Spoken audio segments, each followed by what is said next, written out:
At 9:41 a.m. on July 13, 1944, a single Sherman tank idled in a wet Norman field outside St. Lo. Its engine clattered, the exhaust smelled like hot oil, and the crew inside sat perfectly still, because everyone watching knew the next 30 seconds would decide whether American armor would keep bleeding in the hedgerows or finally break free. Standing near that tank was Sergeant Curtis G. Culin, not a general, not an engineer with a staff. A sergeant, hands still marked by fresh weld burns, who had spent the last 2 weeks testing a crude device that looked like it belonged on a prehistoric animal, not a U.S. Army tank. 4 steel prongs welded onto a Sherman's bow.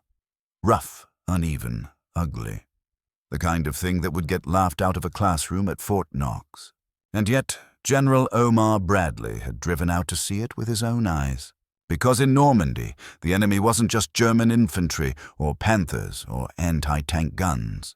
The enemy was the earth itself, hedgerows that turned every field into a fortress and every tank crossing into a predictable execution. The bocage wasn't a hedge. It was a wall, centuries of dirt piled onto property lines, reinforced by field stone, locked together by root systems older than the United States. 12 feet high in places, 4 feet thick, dense enough to stop a tractor, dense enough to stop an army. And every time a Sherman tried to climb over one, it exposed the same weakness. The belly plate, about an inch of armor, like a soft throat lifting into the air. German Panzerfaust teams lived for that moment. They'd wait. Let the Sherman climb. Let it hang there, nose up, tracks spinning, turret forced skyward. Then they'd fire at the belly, or the track, or the lower hull. The tank would bloom into flame. The crew would have seconds to escape if the hatch wasn't jammed, if the turret hadn't locked, if the fire didn't steal their air before they could move. That's what bocage did. It didn't just slow you. It made you die the same way, over and over, until the battlefield felt like a machine designed to grind crews into ash. By July, First Army had already lost hundreds of Shermans in hedgerow fighting. Not all to belly shots, but enough that tankers began to fear the hedgerow itself more than the German tank. Because a panther was rare. The hedge was everywhere, and the hedge didn't miss. Before we watch Culin's junkyard tusks change Normandy, you need to understand what it felt like to fight inside the bocage. Picture a Norman lane in summer. On both sides, walls of green, packed earth underneath, trees braided into the top like a roof. Visibility drops to 20 yards. Sound echoes strangely. Even sunlight feels trapped.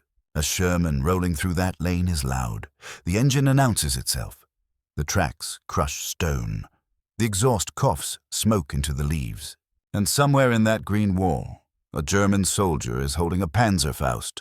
Not a super soldier. Not a tank ace. A tired infantryman, mud-caked boots, sweat in his eyes, whose entire job is to wait for an American tank to do the same thing it always does. When the tank climbs the hedge, his shot becomes easy. Close range. High probability. One shot might kill 5 men. That's why the bocage was a German force multiplier. It reduced American advantages, numbers, mobility, even artillery, by forcing everything into slow, narrow funnels. It's also why American doctrine kept failing. In open country, armor could maneuver. In bocage, maneuver died. Every field became a compartment. Every hedge was a wall. Tanks could not use their strength, momentum, without exposing their weakness. The Army tried solutions the Army understood. They issued dozer tanks, Shermans fitted with bulldozer blades. They could push through hedges, but they were slow. They bogged down. They attracted fire like magnets. Germans quickly learned, kill the dozer and you freeze the whole column. Engineers tried explosives at the base of the hedgerow. Sometimes it worked. Often it didn't. The hedgerow was too old, too compacted, too reinforced by roots and stone. The explosion made noise, threw dirt, and drew German artillery. Even when it blasted a gap, it rarely made one big enough for armor quickly. Tankers tried ramming hedges at full speed. Result: A 33-ton Sherman burying its nose into a medieval wall of earth and stone. Tracks spinning, engine screaming. And now the tank is stuck, perfectly positioned for German gunners to calmly walk around into its side. Others welded track links or spare armor plates onto the hull. That helped against small arms. It didn't solve the hedgerow crossing problem. It didn't stop belly exposure. It didn't stop the predictable kill zone. And in war, predictable means dead. Sergeant Curtis Culin saw the math in real time. Every time a tank tried to climb, the crew risked that belly shot. Every time a tank stopped, infantry froze behind it. Every time infantry froze, German mortars adjusted. Then artillery, then more casualties. The hedgerow wasn't just an obstacle, it was the hinge that controlled the entire battle tempo. Culin wasn't thinking in terms of grand strategy. He was thinking in terms of a single burned tank, a single crew, the smell of charred paint, the way silence falls after an ammo cook-off. And he asked a question so simple it felt almost insulting. Why are we trying to climb the wall when we could just cut it? Cut it at the base, where the wall is weakest, where roots can be severed, where packed earth can be split, where the tank stays level and keeps its belly down. A tank is not a mountain goat. It doesn't need to climb, it needs to breach. But how do you breach a wall of earth and roots? With teeth. The material for those teeth was lying in piles along the Normandy coast. German beach obstacles. Steel that had been planted to rip open landing craft. Steel so plentiful that engineers had been cutting it apart just to clear roadways. Some people called it junk. Some called it beach trash. Culin looked at it and saw a blade. He scavenged sections, heavy steel beams, and began sketching shapes in the dirt like a man building a trap. He wasn't trying to invent something elegant. He was trying to invent something that could be welded in the field. The first prototypes were ugly. The welds were uneven, the angles were guessed, the mounts were improvised. But the concept was sound. Prongs angled forward so that when the tank hit the hedgerow, the teeth would dig into the base instead of riding up. Instead of the tank climbing, the wall would break. Instead of belly exposure, you'd get forward momentum. Instead of a predictable kill shot, you'd get chaos. And chaos favors the attacker, if the attacker moves fast enough. Here's where the story gets real. The first men Culin showed it to didn't all cheer. Some laughed. Some warned him, "You're going to rip the bow plate off." Others said, "You'll stress the suspension, you'll bend the hull, you'll flip the tank forward." Doctrine didn't just say, "Don't do this." Doctrine didn't even have language for it. The manual assumed hedgerows were crossed by climbing or by engineers preparing a gap. But Culin kept testing. He welded prongs to a lighter vehicle first, drove it into hedgerows again and again, adjusted angles, reinforced mounts, changed spacing. He learned the hedgerow wasn't just dirt. It hid stones, posts, and buried junk that could snap steel like a brittle bone. Each test was dangerous. Not because the hedge would shoot back, but because a failed impact could destroy the tank or injure the crew. Testing meant slamming 30 tons of armor into a wall and hoping physics took your side. And then came the moment that matters. A full-weight Sherman test. Because a 33-ton Sherman is not forgiving. If the device failed, the tank could be crippled. If it worked, it could change everything. A volunteer crew stepped forward. A commander willing to try a field modification that wasn't approved, wasn't standardized, and wasn't guaranteed. They welded the prongs on. The steel assembly looked like something pulled from a scrapyard and bolted onto a weapon system worth tens of thousands of dollars. They lined up against a hedgerow. The driver throttled up. Impact. Dirt exploded. Roots snapped. The tank shuddered like it hit a train. And then it pushed through. Not cleanly, not gently, but through. The crew lived. That's the moment the bocage stopped being a terrain feature and became an engineering problem with a brutal answer. Cut low, shove hard, keep moving. Word reached Bradley's headquarters. Bradley had heard promises before. He'd heard engineers claim solutions that failed in the mud. So he ordered a demonstration with his own eyes. July 13th. The field, the hedgerow, The Sherman. Bradley stepped out of a jeep near the demonstration site. Officers gathered around him, some skeptics, some hopeful, some men who had watched too many tanks burn and wanted desperately to believe. Culin stood nearby, trying not to look like a sergeant about to be judged by men who commanded corps. The Sherman backed up. The prongs angled forward like tusks. The driver revved. Bradley raised binoculars. The tank surged, 25 miles per hour. The prongs hit the base of the hedgerow with a sound like a freight train collision. Dirt blasted upward. The tank's nose dipped instead of rising. For 3 seconds, it looked like the hedge might win, like the tank might stall and become a target. Then the wall tore. Roots snapped, soil cracked, and the Sherman burst through the other side, creating a breach in seconds that had taken weeks of blood to achieve by other means. Bradley lowered his binoculars. He walked forward, touched the torn earth, and stared at the severed roots like he was examining a dead animal. Then he asked the only question that mattered. How many can we make? That question begins the second half of the story, the part most people skip because it isn't cinematic combat.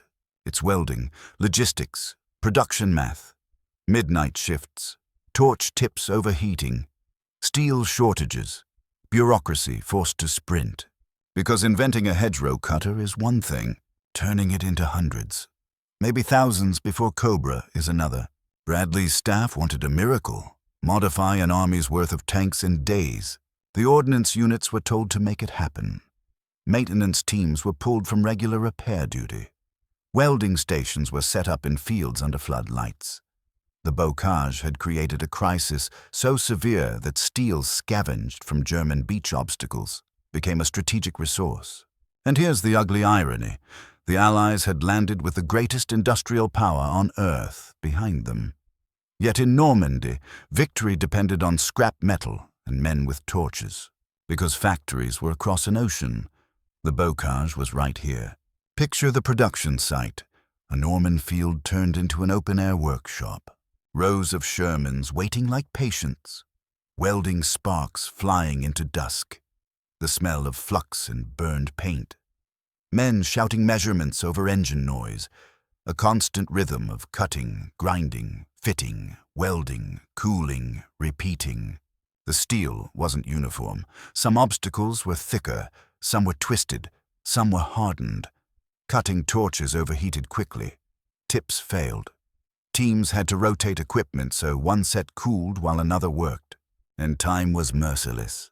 Cobra was coming. The breakout depended on speed. Every day of delay meant the Germans fortified deeper. Every day meant more tanks dying in hedgerows. So welders worked like their own lives were on the line, because in a way, they were.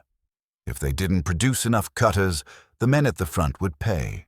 Production climbed. 8 devices became 20. 20 became 60. Dozens of welding stations came online. Railroad steel was scavenged when beach obstacles ran short. Designs adapted, reinforcements added when mounts bent. Brackets improved when suspensions showed stress. This is what war looks like when improvisation becomes industrial. A field assembly line with no roof, no safety regulations, and no margin for error. And the tanks rolling out looked ridiculous. Sherman tanks with steel tusks like armored rhinos. The nickname spread. Rhino tanks. The Rhino wasn't magic. It didn't make Shermans invincible. It didn't stop mines. It didn't stop anti-tank guns. It didn't give you better armor. What it did was steal the bocage's biggest advantage, forcing the tank to climb. With a Rhino Cutter, the tank could hit the base, tear through, and keep its belly down. That changed geometry, angles of fire, timing, exposure, windows, but it also changed psychology. A crew that believes the next hedge will kill them drives like prey.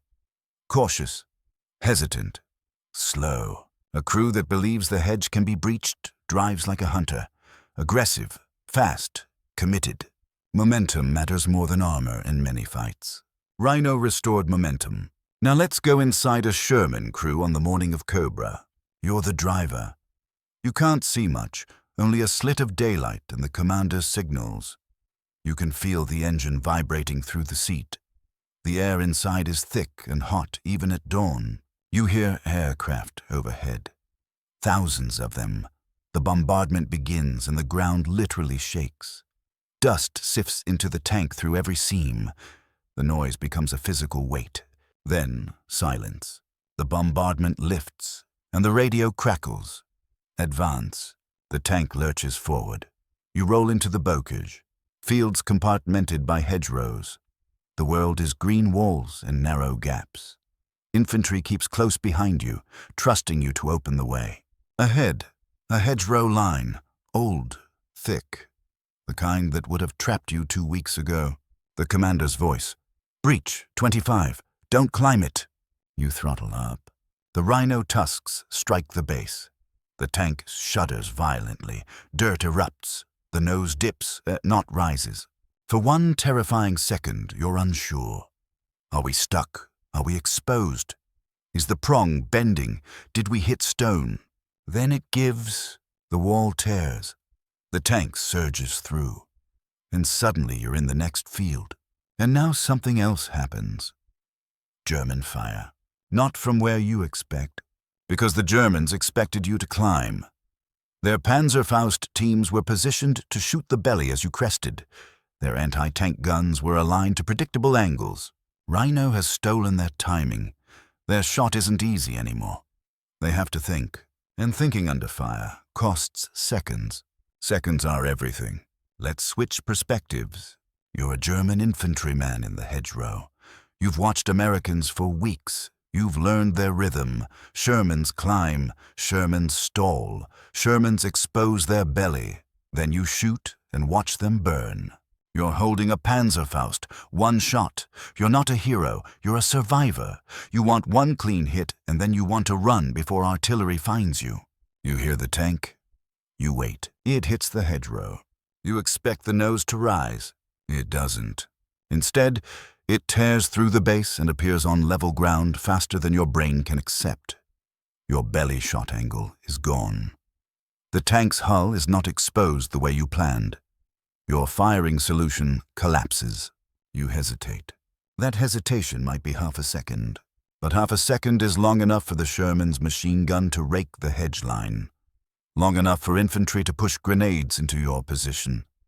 Long enough for you to die without firing. Rhino did not eliminate German weapons. It eliminated German certainty. Back to the battlefield. Reports flood radio nets. Breach successful. 3 hedgerows in 20 minutes. Advance continuing. The bocage begins to behave differently. It's still dangerous, still compartmented. But now it's not a guaranteed break. Tanks are crossing faster.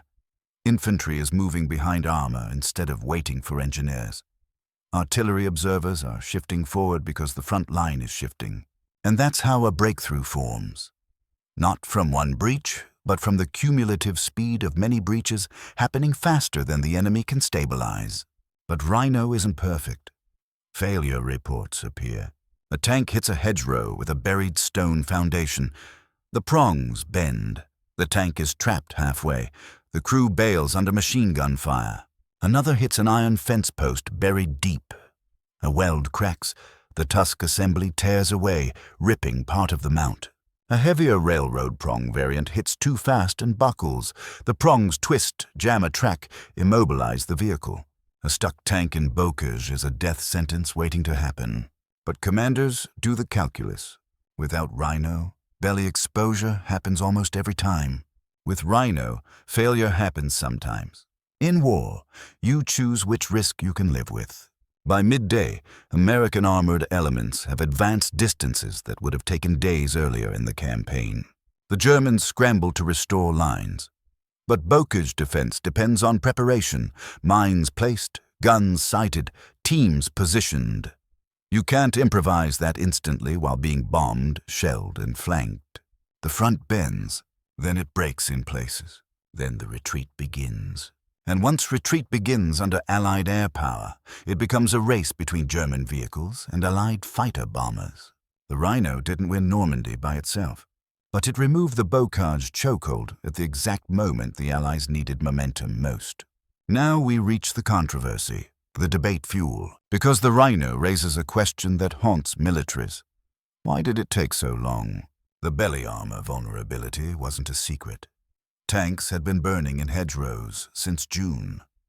The bocage problem was screaming at commanders in every after-action report. Yet the solution didn't come from doctrine. It didn't come from a perfectly planned engineering program. It came from field improvisation. A sergeant, scrap steel, welders in a field. That's not just inspiring, it's indicting. Because if a problem kills hundreds of men before the institution adapts, then the institution becomes part of the battlefield's lethality. Some people defend it. War is chaos. Solutions take time. Others argue. Bureaucracy is slow. Pride is slow. Doctrine is slow. And then there's the uglier version. People had to die before the right people took it seriously. Rhino is a perfect debate story because it can be framed as heroic ingenuity or as proof that the army was trapped by assumptions until blood forced change. Let's focus on Culin again. What happens to a man who solves a problem bigger than his rank? In many wars, the answer is the war moves on and the institution absorbs the idea. The device becomes standardized. Bulletins appear, guidelines circulate, training notes spread, and the man becomes a footnote unless someone in power decides to elevate him. Culin did receive recognition in many tellings, but the deeper truth remains. Most battlefield innovators don't become famous. Their inventions are consumed by the machine. But for the crews who survived, fame didn't matter. The Rhino wasn't about glory. It was about not burning. Now we widen the lens. The Rhino spreads. Not because it's in a field manual, but because tankers talk. A unit sees Rhino tanks succeed and demands cutters. A maintenance team copies the design. A welder makes a small improvement. A battalion modifies the prongs for its own needs. Some build lighter three-prong variants. Others build heavier versions for tank destroyers. Someone angles deflector plates to avoid snagging. This is how war innovation truly spreads. Unofficially, person to person, crew to crew, faster than paperwork can follow. And every adaptation creates a new debate. Does unofficial innovation save lives or create dangerous chaos? Because not every field modification is good. Some are reckless. Some weaken vehicles. Some cause failures at the worst moment. Rhino worked, but it could have failed catastrophically if badly built. That's why the story isn't just ingenious sergeant saves the day. It's also a desperate army gambles on a field hack because the alternative is worse. That gamble paid off. After Cobra, Normandy changes. The bocage becomes less dense as forces push out. Tanks begin to move into more open country where speed matters more than hedgerow breaching. And in this new phase, Rhino's disadvantages appear. The cutter adds weight. It can snag on rubble. It affects handling. On roads, it's dead weight. So crews remove them, store them, or leave them behind. That's one of the strangest truths of battlefield invention. The most important devices are sometimes temporary. They exist for one brutal phase of the war, then vanish. But the lesson remains. The lesson: doctrine is not sacred. Terrain is not destiny. A strategic problem can be solved with available materials if someone is willing to break assumptions. Now, let's deepen the emotional core with a vignette. One that captures what Rhino meant in human terms. Imagine a tank crew in late June, before Rhino. They've already seen 2 Shermans burn in hedgerows. They've smelled the smoke. They've watched men run out on fire. They've watched one man not get out at all. Now imagine that crew being ordered forward again. They roll up to another hedgerow line. The commander knows what happens next. The driver knows. The gunner knows. They're about to do the thing that gets men killed, because doctrine says it's the only way. The tank climbs. The belly rises. The gun points skyward. And in that half-second of helplessness, the German shot comes. Now imagine the same crew a month later, after Rhino. They roll up to the same hedgerow problem. Same green wall, same uncertainty.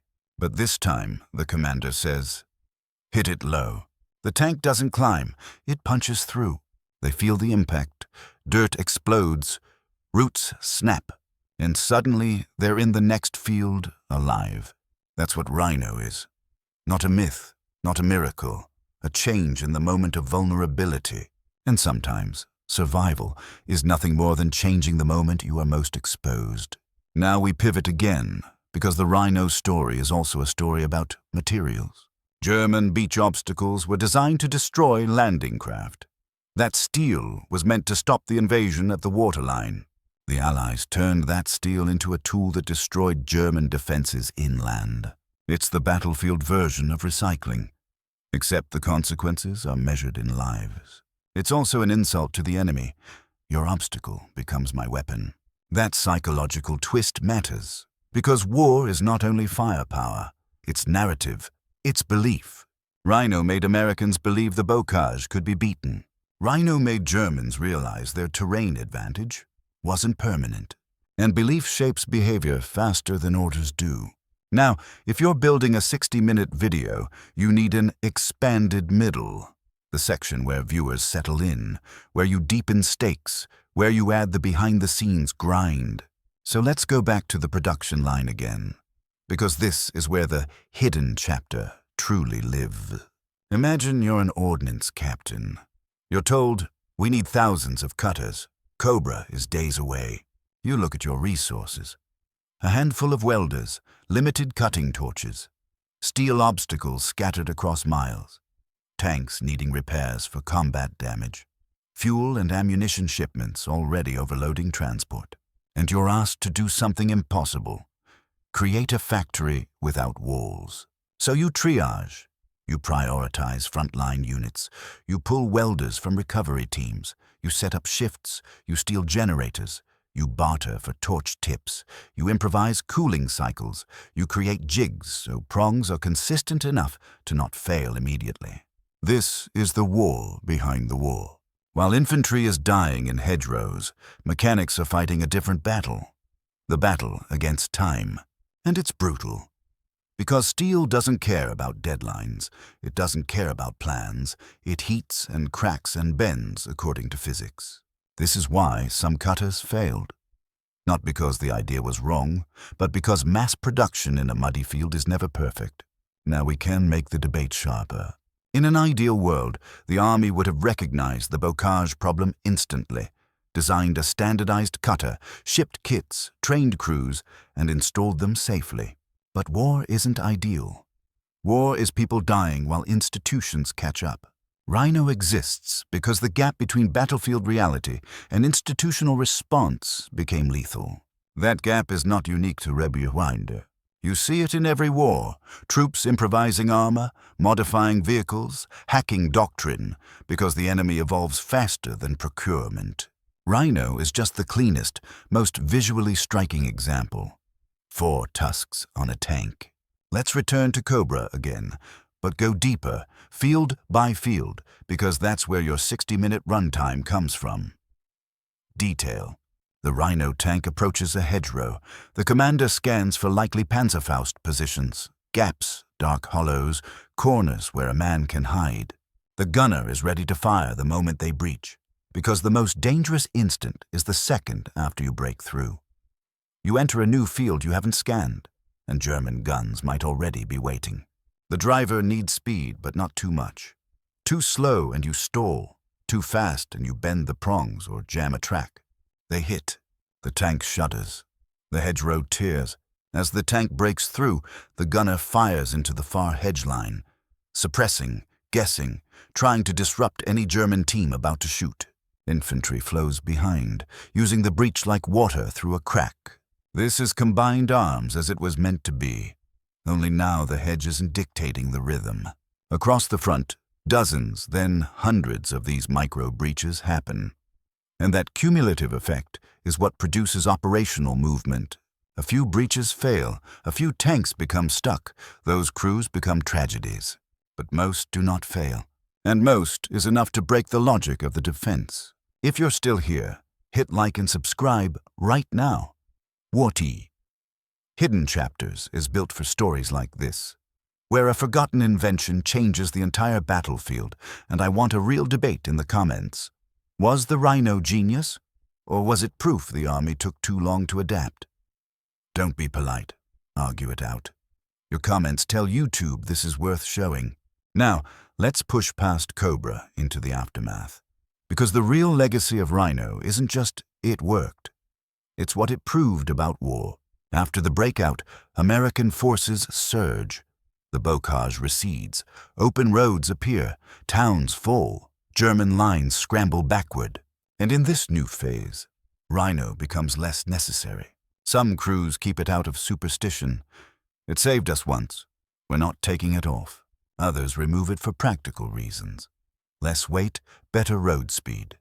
Fewer snags. This leads to a strange historical image.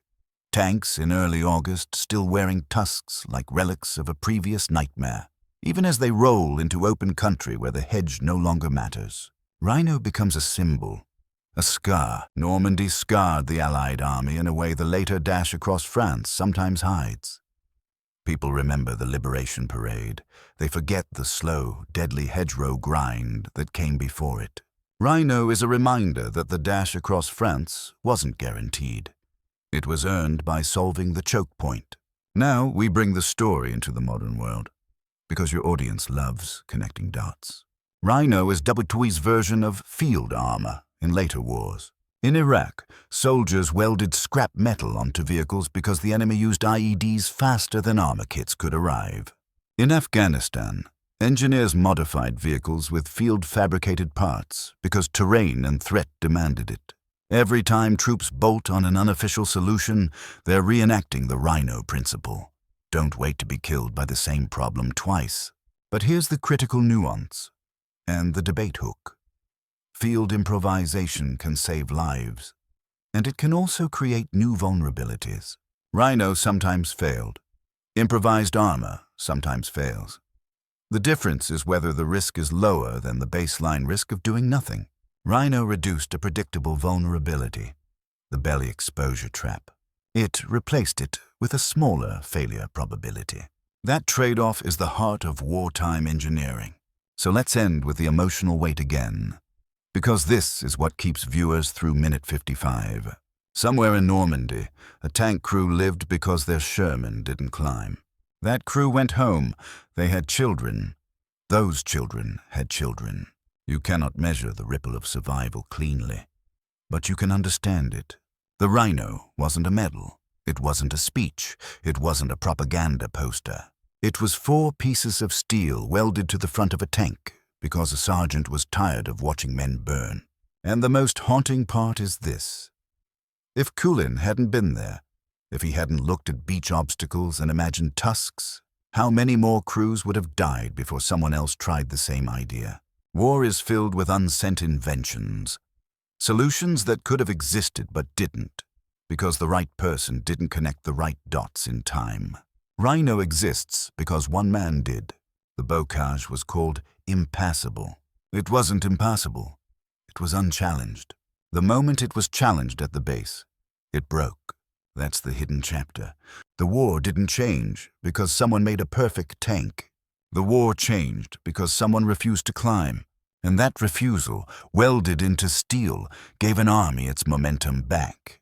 If this story did what it's supposed to do, if it made you feel how close Normandy was to becoming a longer slaughter, subscribe and turn on notifications.